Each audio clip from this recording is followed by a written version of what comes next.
when I jam now, if I get him forward, hands on his, weights on his hands, then I'm going to use the old push-pull technique. What I do is I drop my knee without dropping my hip. Okay, why do I drop this knee? Why do you think? I have more leverage. I can't get it here if I drop my knee. See that?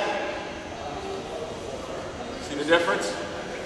So I drop, pull, push with this one. Pull, push. What's that do? Get him to his elbow, and I got my timer. How do we pull? Drop our knee and shovel. Watch. Here, drop the knee, shovel, push, pull. And I also pull his groin too, watch. So this is pulling here, and that's pulling there. If he's sitting on his ankles, am I gonna do that? No, what am I gonna go for? Either claw, or if he's pushing back and into me, pulling him back, okay? Again, if he's here, I'm not going to try to break him down. I'm going to throw my claw on and wait. If he's not doing anything, I'm going to throw my leg around and score.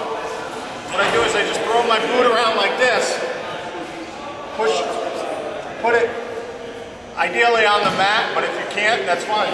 Drive with this foot, drive with that foot, bring it back. You can finish 3 different ways. I like going butterfly grip. Jesse Jansen goes here.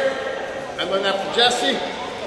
Or Jaggers gives himself a half. So you got Jaggers, Clark, Jansen.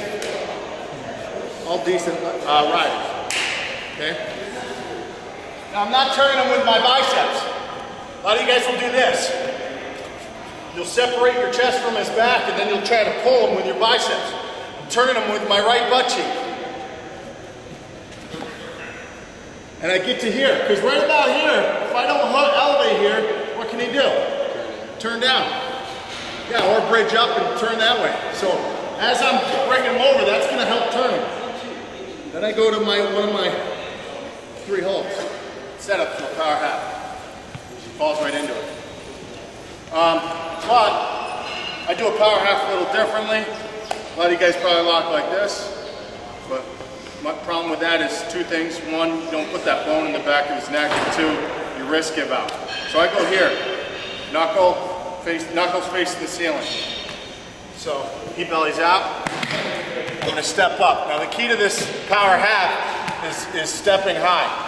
Just like when you get, you hit a high crotch or a double, and you're finishing off to the side here, driving across, right? If you drive across like this, you step up and drive. For me to turn him with my hips, with a power half, I can't be on my knee. It's impossible to engage my hips right now in this move. Now, all I'm turning him with is my hips. And this lock is going to hurt, but the pressure's being enforced through my hip. I'm going to straighten this leg, and I'm going to drive. All right, I do a little trick here. I don't keep this knee. It's natural to keep your knee right here, but if I start driving right now, and he hits me down, go ahead. Other way, other way.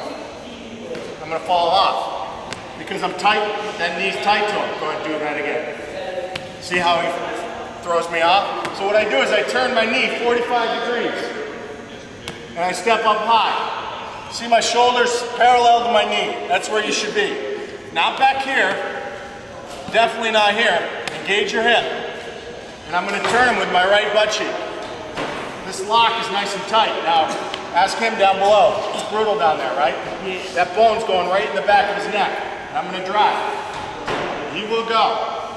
Now, if he keeps his elbow high here, and I try to drive, he's going to stop me. So what I do is I just switch and pull him into a different direction. Okay? If I go back. If he brings his elbow back, and I try to pull in this direction, his post stops me, so that's when I bring it up this direction. And I'm going to turn my knee this direction. If I start to take it this direction, and he brings his elbow high, I'm going to switch back to here again. Okay? Is everyone able to see this? So, you shouldn't just always...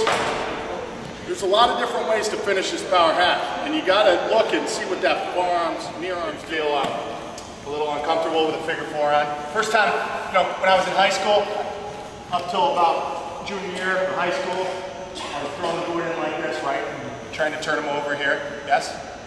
Okay.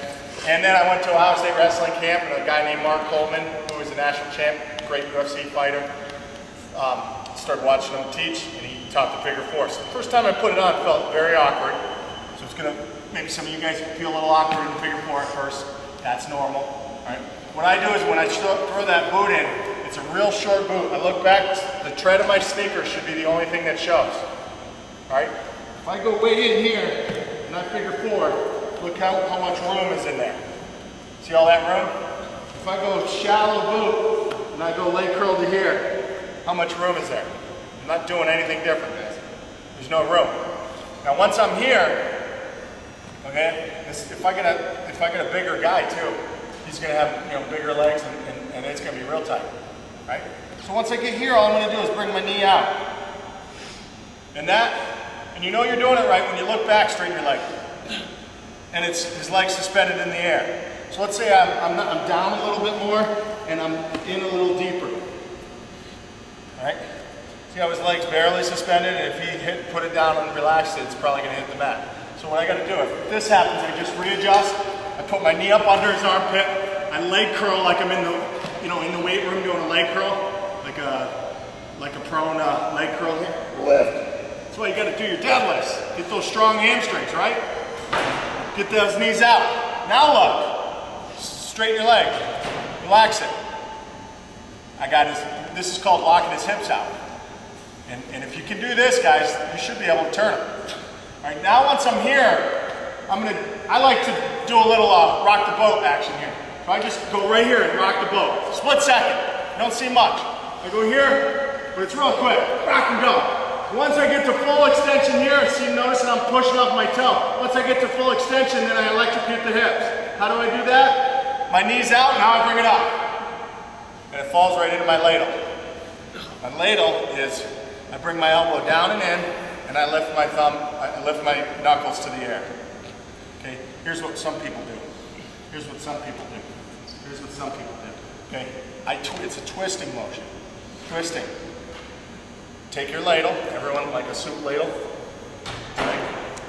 And twist down and in. All right? So this is my one invention in wrestling. All right?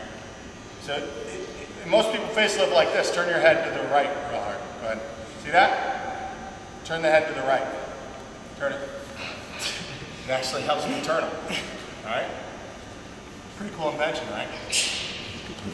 I don't know, maybe I didn't invent it, but I'm taking credit. All right, knees out. What do I do now? Rock the boat. Rock the boat. Drive, full extension. Once I'm at full extension, what do I do? Pop my hips in and my knee comes up.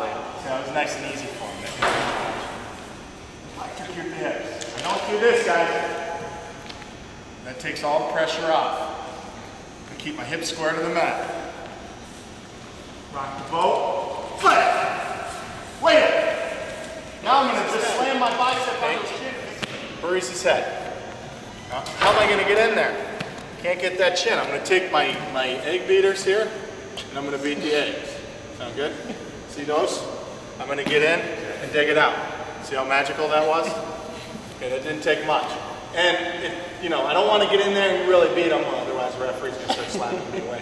But if he's digging in there, it's just a nice little kind of mini crossface with a very strategic wrist bone to the eye socket right there. See that? That digs it out. You got to catch it. Or if he turns real hard this way and you can't get it out, and you ever been here and you're trying to turn the guy? Come back a little bit, dig his eye socket out, dig it out and catch. You understand? Does that make sense to you? All right, third thing, let's say you get him here and you have him on his back, and the first thing he does is take both of his hands, put it on your tricep, and pushes up. Go. Now, is my bicep going to be two triceps? No. So when he pushes off, go ahead. I reach across, grab here, and with 4 fingers pull. Okay? Push. catch.